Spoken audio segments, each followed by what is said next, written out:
Hi, how are you doing? My name is Rohit and I'll be breaking down the 26th match of this year's IPL, which saw the Lucknow Super Giants taking on the Delhi Capitals in the Ekana Stadium in Lucknow.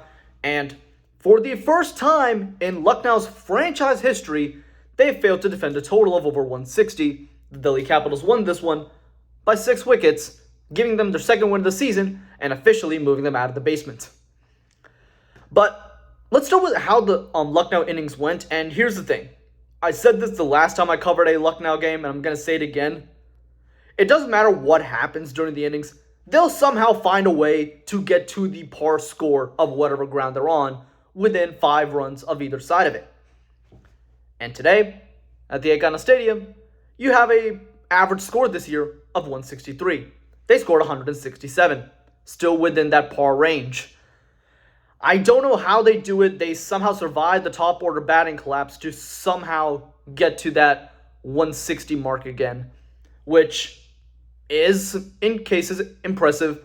But like today, and especially given how they started, 160 was a disappointment and was relatively easily chased down. And it all really starts with the top. Quinton de Kock gets out cheaply, and this was the first of 2 controversial LBW decisions. LSG review that. It looked like it was going down leg in real time. I'm surprised the umpire even gave it out in the first place. But then it comes back on review as umpire's call in terms of whether or not the ball was going to hit the wickets. Which, because it's umpire's call and the umpire gave it out, Quinton de Kock had to go. But here's the thing. I don't understand ball tracking sometimes. I don't understand how a ball that's clearly going down leg is somehow clipping leg stump. But that's another thing for another time. And then you see it happen again with Devdutt Padikkal, who once again is in number 3 for LSG. And once again, he failed. But that's not the main point. The main point of Padikkal's dismissal is just like Quinton de Kock's, it was another controversial LBW decision. Khalil Ahmed appeals, and after what seemed like forever, the umpire finally gives it out. And then Padikkal and KL Rahul have a long chat about whether or not to review it. They chose not to review it. But again, it's one of those, I want to see what you saw. Because if I was the umpire, I would not have given that out. Because that did not look like it was going to go on to hit the stumps. In my opinion, LSG could have taken a review there. And if it came back as umpire's call again, well, what can you do there? But that was one of those places where I would have appealed, and I think LSG would have had a strong chance to overturn that decision. But the streak continues, and then Nicholas Puran comes in at number 5, like the LSG normally has him come in. And this is one of those strange instances where I understand role clarity in terms of batting lineup, but this is one of those things where you should maintain role clarity in terms of what type of situation a player comes in. Nicholas Puran always comes in at the back end of an innings. Why are you sending him in before the 10th over has even been bowled? You lose 3 wickets before the 10th over. Puran comes in. He gets out to a golden duck off of a beautiful ball from Kuldeep Yadav, who was incredibly economical today. 3 wickets, 20 runs, 4 overs, an economy of 5. Phenomenal stuff to really get rid of a lot of the dangerous batters in this LSG lineup and really hamper their scoring potential, because after 5 overs, LSG was going at 10. They finished the power play with a run rate of over 9. This looked like a platform to go for a score of 180, if not higher. But because of Kuldeep Yadav's performance, of constantly taking those wickets and constantly applying dot ball pressure and run rate pressure, LSG was restricted to 167. And the only reason they got to 167 was because of Ayush Badoni at the back end with an excellent half century, 55 from 35, and a helpful contribution from Arshad Khan, 20 from 16. I've said before that Ayush Badoni is not exactly the biggest of back-end hitters for Lucknow, and it kind of shows again. He only had 1/6 this innings, but what he did very well was running between the wickets and being able to take those singles and twos even when he couldn't find the boundaries. He only had 6 total boundaries in that innings of his, 5 fours, 1 6. So there was a lot of running between the wickets. And that's what really helped keep the scoreboard ticking, because if he decided, oh no, I need to get those boundaries like a lot of other players do, LSG might have not even gotten 150. So credit to him for keeping calm and getting Lucknow to a relatively competitive total. With that said, you look at the rest of the LSG batting lineup, it was a disappointment. Hilariously enough, like I mentioned the last time LSG played, of how they should have brought in Deepak Hooda, they did bring in Deepak Hooda as an impact sub for Quinton de Kock after the LSG batting lineup started collapsing and after Nicholas Puran got out for a golden duck. So Deepak Hooda comes in at number 6, does not contribute much, gets out for cheap. And again, this is poor management from LSG. Deepak Hooda is someone who is best suited for number 3. LSG has a problem at number 3. Why not play a player who is best at number 3 at number 3? This is organizational negligence. And if this keeps up, LSG might be stringing multiple losses together in a row. This could be the first of many. So that is a huge concern if you're LSG. The fact that your players are not being used properly. The fact that you're really relying on a few players to really give your team a spark. And that's how you get the totals that you do. And again, it goes back to LSG always gets around the par total. They do not go above the par total.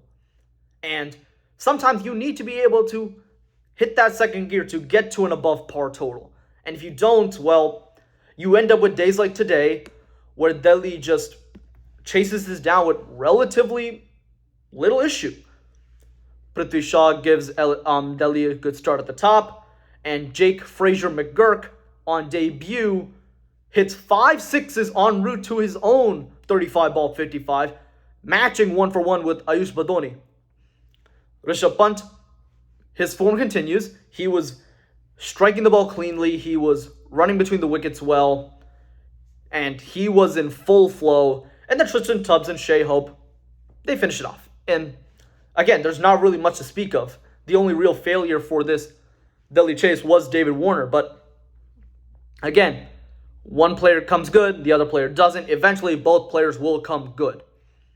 So that should be something to be said for Delhi, is that both of their openers will come good at the same time eventually. It just wasn't today. It didn't have to be today because the other players around Warner stepped up. Prithvi Shaw stepped up, Jake Fraser McGurk stepped up, Rishabh Pant stepped up, Tristan Stubbs stepped up, and Shea Hope stepped up. Everybody stepped up. And here's the thing, sometimes you got to take the one clunker here or there. But when it comes to the LSG bowling, Ravi Bishnoi, again, he was amazing. This Lucknow pitch is very conducive for spinners. Ravi Bishnoi was economical.